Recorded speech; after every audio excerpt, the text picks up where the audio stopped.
Graça e a paz do Senhor Jesus, amém, irmãos?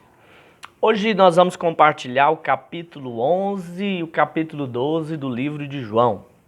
Bom, no capítulo 11, nós vamos ver sobre a ressurreição de Lázaro. Lázaro tinha duas irmãs, uma chamava Marta e outra chamada Maria.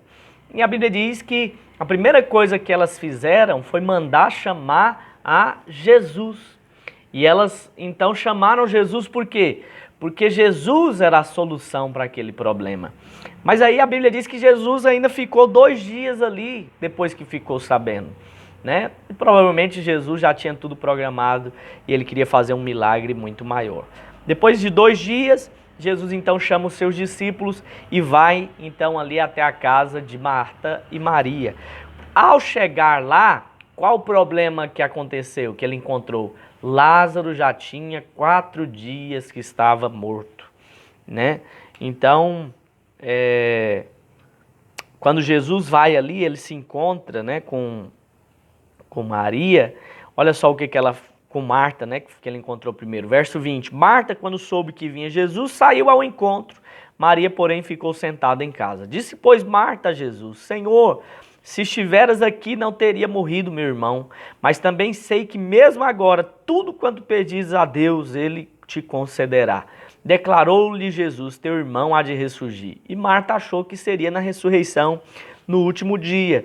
Mas olha só o que Jesus fala, verso 25, disse-lhe Jesus, eu sou a ressurreição e a vida, quem crê em mim, ainda que morra, viverá. Olha, irmãos, isso aqui é muito poderoso. Mesmo que morra, viverá. Eu fico olhando muitos crentes, muitos irmãos com medo de morrer, com medo disso, com medo daquilo. Veja só, você é guardado pelo Senhor. Mesmo que algum cristão venha morrer, esse viverá, porque você tem a vida eterna. Você é filho do Deus vivo.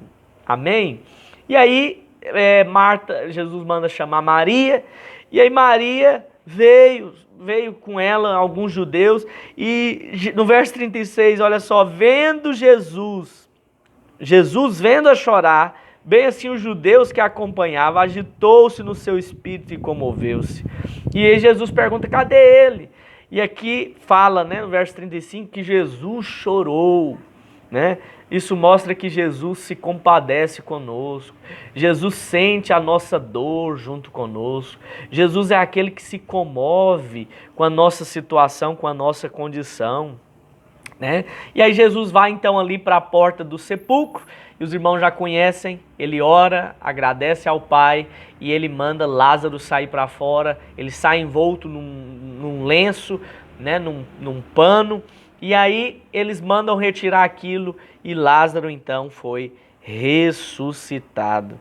Amém? Nós servimos a um Deus que, mesmo no meio da morte, Ele pode trazer ressurreição, Ele pode trazer vida, Ele pode trazer cuidado, Ele pode trazer proteção em nome de Jesus. Amém? No capítulo 12, nós vemos ali Jesus sendo ungido por Maria em Betânia. E olha só o que aconteceu lá. Verso 2. Deram-lhe, pois, ali uma ceia. Marta servia, sendo Lázaro um dos que estavam com ele à mesa, na casa do próprio Lázaro. Então Maria, irmã de Lázaro, tendo tomado uma libra de bálsamo de nardo puro, muito precioso, ungiu os pés de Jesus e o enxugou com seus cabelos, e encheu-se toda a casa com o perfume do bálsamo. Olha a atitude de Judas. Mas Judas Iscariotes, um dos seus discípulos, o que estava para traí-lo, disse, por que não se vendeu este perfume por 200 denários e não se deu aos pobres? Então, Judas achou aquilo ali um desperdício. Por quê?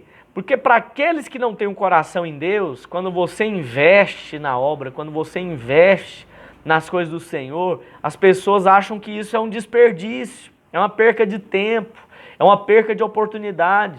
Ele achou que valeria muito mais a pena ter vendido aquilo ali e ter dado aos pobres do que ter sido lançado aos pés de Jesus. Mas Jesus fala o quê? Que aquilo ali ela tinha feito e serviu para embalsamar o corpo dele, né? Para prepará-lo para a sua morte. Amém? Depois os judeus, né, quiseram tirar a vida de Jesus e também a vida de Lázaro, porque essa notícia percorreu ali por toda a vizinhança, né? Depois ouve-se ali no meio do povo um clamor, né? E há ali a entrada triunfal de Jesus em Jerusalém. Talvez esse foi o momento em que Jesus mais foi honrado, mais foi reconhecido, né? E tudo isso para que se cumprisse as Escrituras. O Senhor se atentou nos mínimos detalhes para que tudo que os profetas tinham declarado fosse cumprido. Olha só o verso 15. Né, o que o profeta, verso 14, Jesus tendo conseguido um jumentinho, montou, segundo está escrito, não temas, filha de Sião, eis que o teu rei aí vem montado em um filho de jumenta.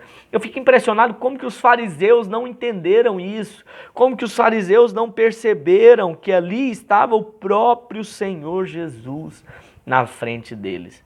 Nós servimos um Deus que é poderoso, irmãos. Ele veio primeiro montado num jumentinho, porque ele veio como servo, ele veio para morrer no nosso lugar. Mas lá em Apocalipse diz que ele virá montado no seu cavalo branco, a sua coxa estará escrito Rei dos Reis, Senhor dos Senhores, e nesse momento ele virá junto com os vencedores dos ares, e ele virá com toda a sua glória e com todo o seu resplendor. Nesse dia nós estaremos juntos com ele, amém? E ele vai estabelecer o seu reino aqui na terra e vai reinar por 1000 anos.